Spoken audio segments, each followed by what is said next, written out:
Hi friends, பூசணிக்காய் மொச்சை போட்டு காய் எப்படி செய்வீங்கன்னு சிலர் கேட்டிருந்தாங்க. நான் இன்றைக்கி எப்படி செய்கிறேன்னு பார்க்கலாம். ஒரு டம்ளர் அளவுக்கு பச்சை மொச்சை, அது கூட உப்பு போட்டு அதை நல்லா வேக வச்சுக்கலாம். பூசணிக்காவை இந்த மாதிரி சின்ன சின்னதாக கட் பண்ணி எடுத்துக்கிறேன். ஒரு சிலர் தோலை சீவிட்டு கட் பண்ணிப்பாங்க. நான் வந்து தோலோடவே கட் பண்ணி எடுத்துக்கிட்டேன்.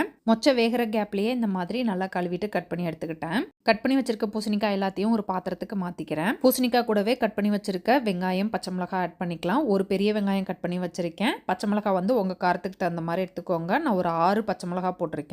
பூசணிக்காய் வேகிறதுக்கு தேவையான அளவு தண்ணி ஊற்றிக்கலாம். நிறைய தண்ணி ஊற்றிடாதீங்க. பூசணிக்காய் முங்குற அளவுக்கு மட்டும் தண்ணி ஊற்றினா போதும். இப்போ இதை அப்படியே அடுப்பில் எடுத்து வச்சு பூசணிக்காய் நல்லா வேகிற வரைக்கும் வேக வச்சுக்கலாம். இன்னொரு அடுப்பில் மொச்சையும் வெந்துட்டு இருக்கு. மொச்சை ஆல்மோஸ்ட் வெந்துருச்சு. பூசணிக்காவுக்கு தேவையான அளவு உப்பு ஆட் பண்ணிட்டு நல்லா பூசணிக்காய் குழஞ்சு வேகிற வரைக்கும் வேக வச்சுக்கலாம். மொச்சையும் நல்லா வெந்துருச்சு. அடுப்பு ஆஃப் பண்ணிட்டு மொச்சையை மட்டும் தனியாக எடுத்து வச்சுக்கலாம். பூசணிக்காய் நல்லா வெந்ததுக்கு அப்புறம் கரண்டியை வச்சு இதை நல்லா மசிச்சு விட்டுக்கலாம். பூசணிக்காவை மசிச்சுட்டு நம்ம வேக வச்சிருக்க பச்சை மொச்சையும் இது கூட ஆட் பண்ணிட்டு எல்லாத்தையும் ஒருக்கா நல்லா கலந்து விட்டுடலாம். மொச்சை பூசணிக்காய் ரேஷியோ வந்து உங்கள் விருப்பம் தான். பூசணிக்காய் அதிகமாக வேணும்னா பூசணிக்காய் போட்டுக்கோங்க. மொச்சை அதிகமாக வேணும்னா மொச்சையை வந்து இன்க்ரீஸ் பண்ணிக்கலாம். தாளிக்கிறதுக்கு தாளிப்பு கரண்டியில் கொஞ்சமாக எண்ணெய் ஊற்றி கடுகு கருவேப்பிலை போட்டு தாளித்து பூசணிக்காயில் ஊற்றிடலாம். அவ்வளோதான், நம்ம பூசணிக்காய் மொச்சை பொரியல் ரெடி ஆயிடுச்சு. இது ஆற இன்னும் கொஞ்சம் கெட்டியாகும். நான் இந்த பதத்திலே ஆஃப் பண்ணிக்கிறேன். இந்த காய் எனக்கு ரொம்ப ரொம்ப பிடிச்ச காய். இது உங்களுக்கு பிடிக்குமா அப்படின்றத கமெண்ட்டில் சொல்லுங்கள். அடுத்த வீடியோவில் பார்க்கலாம். பாய்.